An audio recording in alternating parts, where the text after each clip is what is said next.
I'm going to ease off the gas, and I'm going to hand the keys over to you, Real Talkers, courtesy of our friends at the DQs of Northwest Edmonton and Sherwood Park.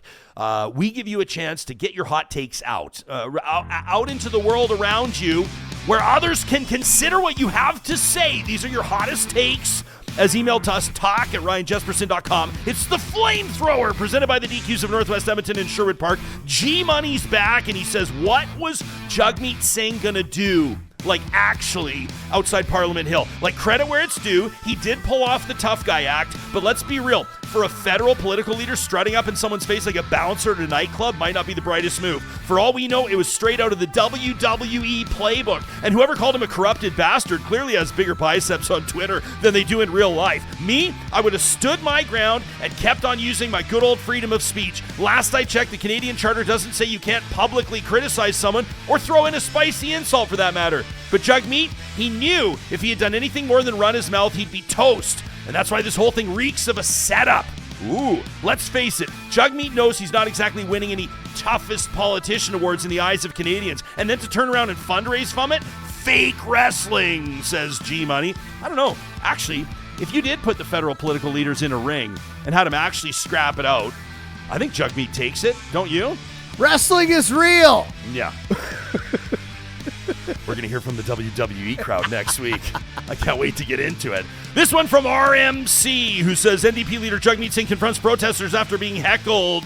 Someone accused him of being a corrupted bastard. How are these American right-wing wannabes spending all week on the Parliament grounds? Like they got nothing better to do? Like maybe work? These are the same folks that are the first to decry so-called lazy immigrants, just like their real boss, Donald Trump. RMC says this whole thing is Americanization 24/7, 365. This one from First Class Teacher, who was tuned in to Alberta Premier Danielle Smith's TV address a few days before we're doing this episode, says, I'm absolutely dismayed by comments that the Premier made about asylum seekers coming to the province of Alberta. Not that long ago, her government launched a campaign to encourage people to move here. They wanted to increase Alberta's population. Now all of a sudden they're saying we don't have the infrastructure to handle asylum seekers? What gives? Like, it's obvious we do have a housing shortage. Our healthcare system, which, by the way, they promised to fix in 9 months, is overwhelmed, and yet they're encouraging people to move here the whole time. So why did they do that? Is it because maybe they only want people with shared values to come here? I don't know. It seems to me the asylum seekers may have the values they've mentioned, like being hard workers. They're not coming to Canada because they're lazy or looking for a free ride. They want safe haven where they can build a good life. Or is that only like certain religious values and beliefs that we want here? As Canadians, it behooves us to help each other. Quebec, Ontario should not bear the burden of taking in the vast majority of asylum seekers. I think Ottawa's promising compensation for taking them in. I understand that Alberta took in many Ukrainian refugees. This seems to be another reason why they're saying we can't handle more asylum seekers. Fine, then talk to Ottawa about that. Maybe they could reduce the number of asylum seekers in relation to the number of Ukrainian refugees that have come here. Once again, there seems to be no interest in working with the feds. I want my provincial government to do that, work with Ottawa, and I want Alberta to be welcoming to newcomers. That from First Class Teacher. And this one from Jackson. Johnny, I'm going to show you this on my screen right now. This is absolutely brutal, by the way. This is Jespo, not Jackson, talking.